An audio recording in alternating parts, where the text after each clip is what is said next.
It's the end of the world. We're here.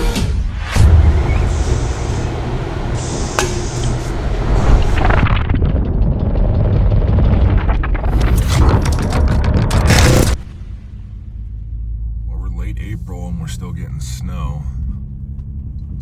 That's fun. So a few things going on. I was gonna go fly today, but our airport sits in this like weird little thing. I mean, it's beautifully clear at my house. It is, you can see every star, you can see the moon right now, like it's really, really rad. But the airport sits in this interesting little like extra kick down valley, and then there's a little river that comes around, and I think the river produces moisture, and you end up just getting IFR conditions. So I can't take off. A lot of times like the planes actually not stall in the morning. They stall from taking off. They don't stall, but there's slight delays. So looks like I'm not gonna fly, which is okay. I got work to do. Plus I'm panicking about the predictions of Malachi, and I can't stop paying attention to that, you know? You can see the fog sitting over there by the mountains, and then over here, completely clear. So it's just the airport that's IFR right now. All right, so one of the things we try to focus on is a customer journey in business. What a customer journey is it's the moment from when the client or customer finds your brand, and how they go through the entire journey. I think a lot of people just think a journey is, hey, they buy something, right? Or you get a lead and then you sell to the lead and it's over. But my philosophy on customer journey is a little bit different. I'll go through it real quick. So essentially there's a development process. I think the development process needs to be documented. It's a lot of what you guys see me do on here. One, for customers that actually believe in you, have been around, they get to follow it and they can see. Two, if they watch your development process, they have more faith in the product that you're making. So we'll use weight loss, for example.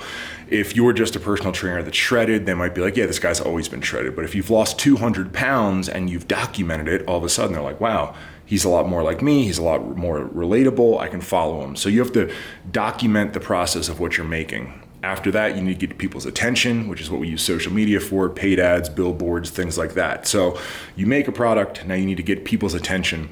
Next up in the process is you need to make people dream. And when I say dream, they need to picture it and then look at it and think to themselves, that could be me. Like, what if I wore overalls? Or what if I wore a hat like that or sunglasses like this in that environment? So viral content, getting people's attention and making people dream can be one and the same, but you can also split it up. After that, if they're interested enough in the product, there's a objection stage where they think like, maybe I shouldn't buy it. I'm trying to watch my money. Would these sunglasses look right on me? Will those joggers fit me? Whatever it is, they have to clear up objections. After that, you get to the buy process, which there's a whole strategy there. After the buy process, we get to the moment of doubt afterwards. And what I really think the moment of doubt afterwards is when the customer purchases it or signs up for the service or whatever it is, and then they're kind of waiting for the product to arrive and they can second guess themselves.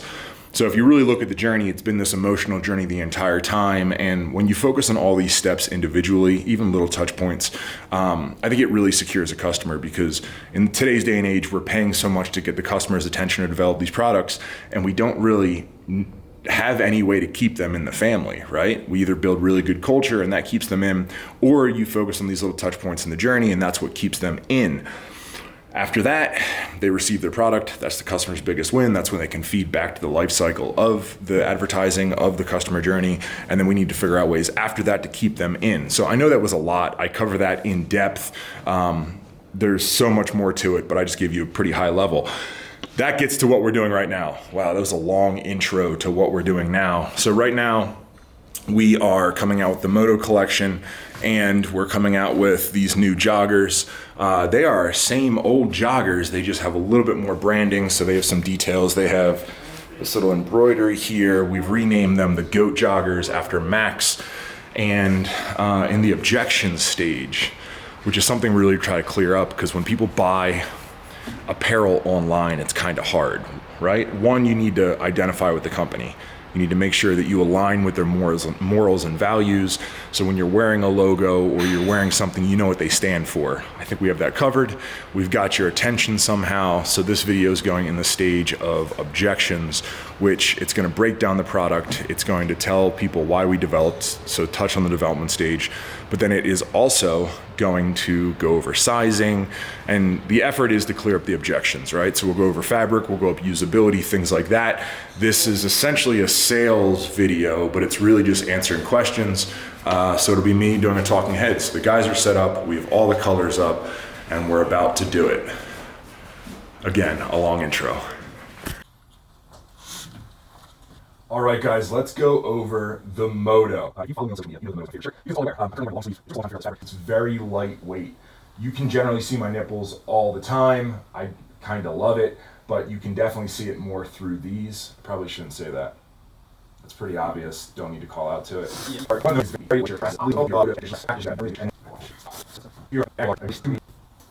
Perfect. Now, one of the things I did with this, and I'm going to keep it like this forever, is we do have a distressing. So if you look around the collar, if you look on the actual shirt, there's little tiny holes that show signs of wear. Growing up in gym culture, growing up in the early 2000s and the 80s and the 90s, to show you how old I am, a lot of us always just wore the same shirt over and over and over, and it was your gym shirt. And they had a tendency to distress, and I've fallen absolutely in love with that. So in a little homage to that, we've decided to keep this distressed. So as you can see, it's the perfect cut. I'm wearing an extra large. All right, so we just wrapped up the Moto and the joggers. So one of the reasons we built this room is we can display stuff really, really well. So we just did our product detail video of our new goat shorts and our new colors of the goat joggers, and then also our Moto collection. And we're sort of able to hang everything really, really nicely here. So one of the reasons I absolutely love that we did this room is it's so modular. It fits so well for these videos. It works great for the podcast. Another little secret that I'll show you guys that you're gonna see before everybody else, but we made little flasks. So we made little flasks. They have a really nice emboss to them. They're matte black. And I decided to make them come in a bag. So one of the things that we've been doing a lot with the brand is the Sherpa. So we decided to do a little black Sherpa bag with a zipper, you know, to keep your flask. I don't promote people drinking on the job, but I might drink during this next podcast. Right, bud? We're drinking during this podcast? And we have a lot to talk about, right? The prophecies of Malachi. Wait, I didn't get a chance to research that yet. They're from 1094, but they weren't discovered for 500 years later. I don't have to go to the public library. Well, and also the Catholic Church doesn't verify them. The solar eclipse, and you can pick him and be like, yeah, so it's really lining up. So Armageddon, we'll talk about that on the podcast. Let me go get some vodka for my flask. Whew. Really big production day today. I got sort of out of control today on the podcast with my conspiracy theories. Just bear with me. You know, it's fun sometimes, and there's about nobody here to tell me to stop or slow down, so I just sort of keep going. But I got to prep for my CCV collective call tonight. That's my high ticket coaching group where we go over business marketing with my 4 other friends that are absolute monsters. 3 other friends, I'm the 4th friend. Whew. But today we did that. And that's one of the biggest things that we can do. We found the time to sit down to plan out all the content shoots for next month. And it looks like a lot, but I'm gonna go back tonight and organize it after this call. And it's gonna be really, really nice and convenient. And we're gonna get a shitload done in the month of May. But for now, ladies and gentlemen, today was a big day of talking because I'm talking a lot today. No energy drinks, just coffee. And I am Zooming and I feel awesome. And I'll see you guys tomorrow because I'm a machine and a daily vlogger. I am a machine. But more of a machine. Well, I haven't missed a day yet.